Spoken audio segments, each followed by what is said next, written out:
14 h, rond-point de Papeete, un premier camion citerne quitte le dépôt de carburant. Au même instant, les rouleurs se regroupent pour faire le point. Fin du blocage, soulagement général. Tout avait commencé ce matin au gouvernement.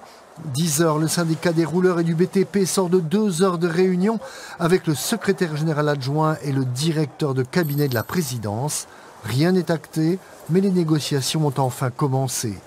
Elles se poursuivent à la CCI avec des membres du MEDEF et de la fédération du BTP.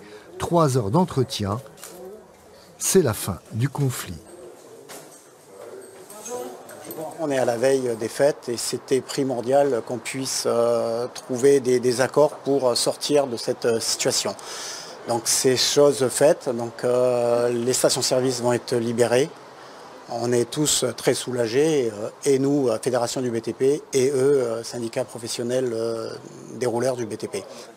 Des rouleurs pas totalement sereins et encore moins loquaces restaient à informer la base. Non, c'est de pouvoir lever le barrage aujourd'hui et que on va rapatrier toutes nos troupes sur le rond-point Shell. Au 3e jour du conflit, les grévistes n'ont pas forcément obtenu satisfaction sur l'ensemble de leurs revendications, mais au moins ils détiennent des promesses écrites de la présidence du gouvernement. Le gouvernement Mapou ne veut pas parler d'exonération, parce que c'est sa réforme.